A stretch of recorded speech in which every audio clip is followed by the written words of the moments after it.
Telangana assembly speaker గడ్డం ప్రసాద్ కీలక నిర్ణయం తీసుకున్నారు. మాజీ ఎమ్మెల్యే మెతుకు ఆనంద్కు స్పీకర్ లీగల్ నోటీసులు ఇచ్చారు. 10 కోట్ల పరిహారంతో పాటు బహిరంగ క్షమాపణలు చెప్పాలంటూ స్పీకర్ డిమాండ్ చేశారు. తనపై నిరాధార ఆరోపణలు చేసి వ్యక్తిగత ప్రతిష్టకు భంగం కలిగించారంటూ స్పీకర్ నోటీసులు ఇచ్చారు.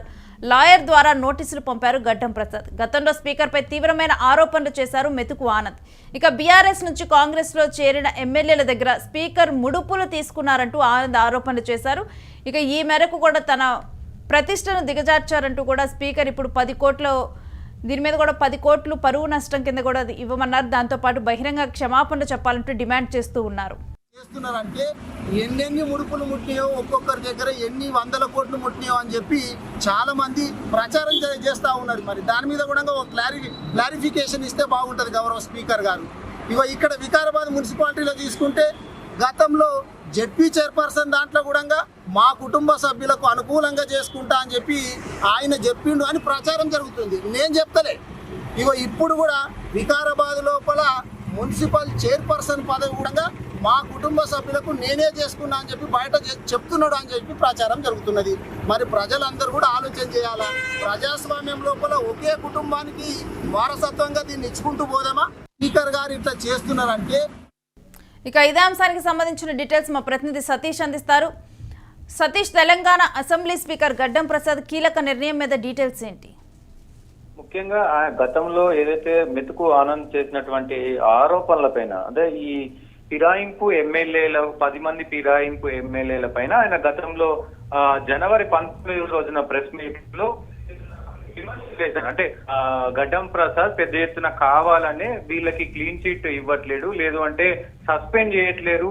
సో ఎన్ని ముడుపులు తీసుకున్నారు, ఎందుకంటే గత 3 నెలల తర్వాత మళ్ళీ 1 నెల అయింది, మొత్తం 4 నెలలు అయినా కానీ ఇప్పటికీ తేల్చలేదు అంటూ కూడా ఆయన పెద్ద ఎత్తున విమర్శలు కురిపించారు. ఒక్కొక్క ఎమ్మెల్యే ఎన్నెన్ని ముడుపులు తీసుకున్నారో మాకు డౌట్ వస్తుంది అంటూ కూడా ఆయన పెద్ద ఎత్తున మాటలు మాట్లాడిన పరిస్థితి అయితే ఉంది. అది ప్రెస్ మీట్ లో కూడా అందరు చూసారు. సో దానికి సంబంధించి ఇప్పటికే ఆయన వికారాబాద్ కు సంబంధించినటువంటి మెతుకు ఆనంద్ కి ఇప్పుడు స్పీకర్ గడ్డం ప్రసాద్ లీగల్ నోటీసులు అయితే పంపించారు. ముఖ్యంగా ఆయన మానసికంగా క్షోభ పెట్టినందుకు 10 కోట్ల రూపాయలు నష్టపరిహారం చెల్లించడంతో పాటు వారం రోజులలో బహిరంగ క్షమాపణ చెప్పాలి, లేకపోతే చట్టపరంగా నేను న్యాయస్థానాల ద్వారా నీకు తగిన చర్యలు చూపిస్తానంటూ కూడా ఇప్పటికే చెప్పిన పరిస్థితులు ఉన్నాయి. నోటీసులు అయితే పంపించిన పరిస్థితులు అయితే ఉన్నాయి. సో దాదాపు ఇదంతా కూడా అంటే నేను అట్టడుగు స్థానం నుంచి వచ్చినాను, ఒక దళిత కుటుంబం నుంచి నేను స్పీకర్ గా అయితే అక్కడ ఓర్వలేక నా ఎదుగుదలను నా మొత్తాన్ని కూడా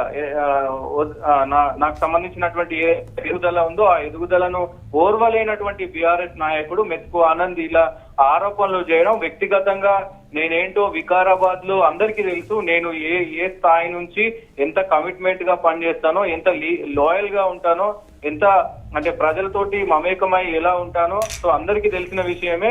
సో ఇట్లాంటి అసత్య ఆరోపణలు నా మనసును క్షోభ పెట్టినందుకు గాను 10 కోట్లు ఇవ్వాలి, అలాగే బహిరంగ క్షమాపణ కూడా చెప్పాలంటూ కూడా ఆయన చెప్పారు. దానికి సంబంధించి ఒకవేళ చెప్పకపోతే కనుక నేను లీగల్ గా వెళ్తాను, తగిన చర్యలు అయితే ఉంటాయంటూ కూడా ఆయన చెప్పిన పరిస్థితులు ఉన్నాయి. సో ఇవన్నీ కూడా ముఖ్యంగా ఏదైతే ఈ ఆరోపణల వెనుక ముఖ్యంగా ఎందుకంటే బీఆర్ఎస్ లో గెలిచి ఇటు కాంగ్రెస్ లో చేరినటువంటి 10 ఎమ్మెల్యేల పైన కూడా మరి ఎలాంటి చర్యలు తీసుకోలేని నెపంలోనే ఆయన ఈ కామెంట్ చేసిన పరిస్థితులు కనబడతా ఉన్నాయి.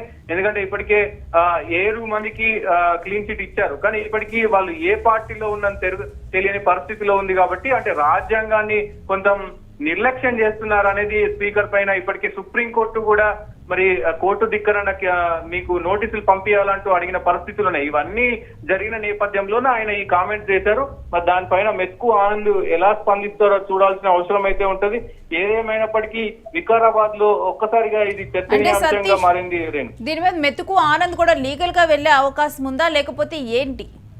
అంటే ముఖ్యంగా ఈ వ్యాఖ్యల వెనక ముఖ్యంగా చాలా మంది మెతుకు ఆనందే కాదు, చాలా మంది ఎమ్మెల్యేలు కూడా బీఆర్ఎస్ సంబంధించినటువంటి ఎమ్మెల్యేలు కూడా స్పందించారు. సో కావాలని ఇటు రాజ్యాంగం పట్ల గాని, ఇటు ఏదైతే ప్రభుత్వానికి సంబంధించి కానీ స్పీకర్ కు ఉండే హోదా గాని అవన్నీ కూడా దుర్వినియోగం చేస్తున్నాడు స్పీకరు. సో ఆయన గతంలో ఉన్నటువంటి ఆయన హుందాతనానికి, ఆయన గతంలో చాలా నిజాయితీగా ఉండేవాడు, హుందాగా ఉండేవాడు. అవన్నీ కూడా తుంగలో తొక్కి ఇప్పుడు స్పీకర్ పదవి ఎక్కిన తర్వాత ఆ స్పీకర్ కు ఉండే విలువను కూడా మొత్తం దిగజార్చి ఒక కాంగ్రెస్ పార్టీ కోసం ఆ సీఎం కోసం అంటే రేవంత్ రెడ్డి కోసం ఆయన కాళ్ళ దగ్గర స్పీకర్ పదవిని పెట్టారంటూ కూడా వాళ్ళు విమర్శించిన పరిస్థితులు ఉన్నాయి. సో దీనికి సంబంధించి మరి మెతుకు ఆనందే కాదు బీఆర్ఎస్ పార్టీ కూడా మరి ఎలా స్పందిస్తుంది ఏంటి అనేది చూడాల్సిన అవసరం అయితే ఉంటుంది. అటు ఒకవైపు ఆయన మాత్రం అంటే ఆయన వ్యక్తిగతంగా నేను ఎలాంటి వాడినో వికారాబాద్ ప్రజలకు తెలుసు, మొత్తం రాష్ట్ర ప్రజలకు తెలుసు నేను ఎంత సౌమ్యుడినో. సో నా పైన ఇలాంటి అనాధార ఆరోపణలు చేయడం కరెక్ట్ కాదంటూ కూడా ఆయన కొంచెం భాగోద్వేగానికి లోనైన పరిస్థితులు కనబడుతున్నాయి. సో ఏదేమైనప్పటికీ దీనిపైన మరి ఈ వారం రోజుల్లో మరి ఆయన క్షమాపణ చెప్తారా లేకపోతే మరి ఏంటి అనేది చూడాల్సిన అవసరం అయితే ఉంటుంది.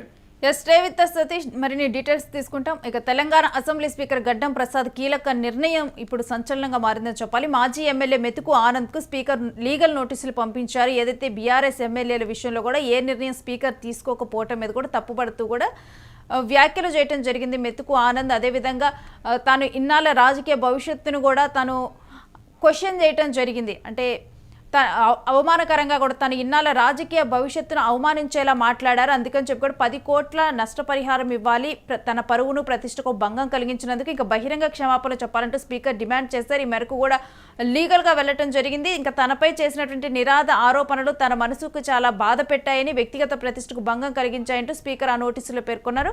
లాయర్ ద్వారా ఈ నోటీసులు పంపించడం జరిగింది. మరి ఇక ఈ నోటీసుల మీద మెతుకు ఆనంద్ ఏ విధంగా స్పందిస్తారు అనేది చూడాలి.